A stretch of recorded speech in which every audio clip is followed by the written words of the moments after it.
और कुछ लोग दुनिया में ऐसे होते हैं, गुरु की नहीं सुनते, गधों की सुन लेते। हाँ, हमें भरोसा है, हमें भरोसा। एक बार दो चेले हमारे पास आए। अब ये नहीं बताएंगे कि वो भिवंडी के ही थे।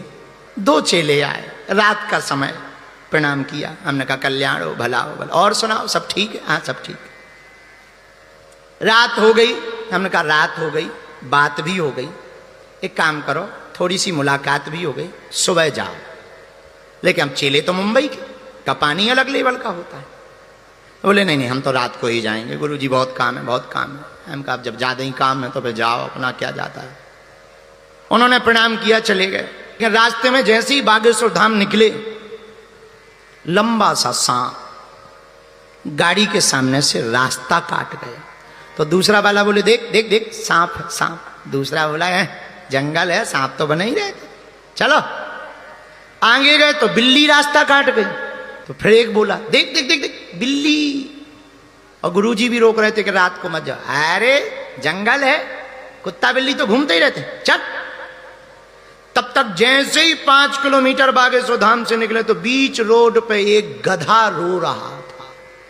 अच्छा, इन्होंने कभी गधा रोते देखा नहीं।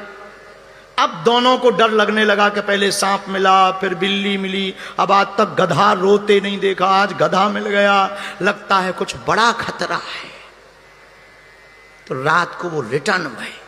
हम तो सो गए थे, दरवाजा खटखटाया। उनका क्या बात है भाई? अरे तुम वापस आ गए, क्या बात है, गए नहीं?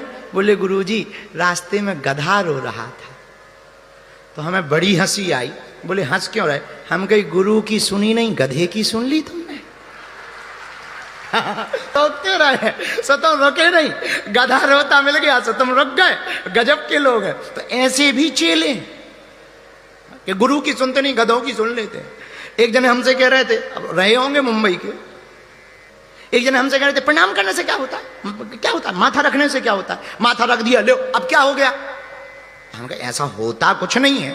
माथा रखना एक प्रतीक है, झुकना सिखाना गुरु का काम है। अरे बोले ये सब बातें, ये सब आपको तो बड़ी बड़ी बातें आती हैं, तो आपसे कोई जीत सकता नहीं है, तो बड़ी बड़ी बातें बेफिजूल है। तब हमने कहा कि इसको तो तर्क से ही मारना चाहिए। तब हमने कहा इधर आओ। बोले जी। हम कहा मुहर देखी तुमने? मुहर? हाँ देखिए।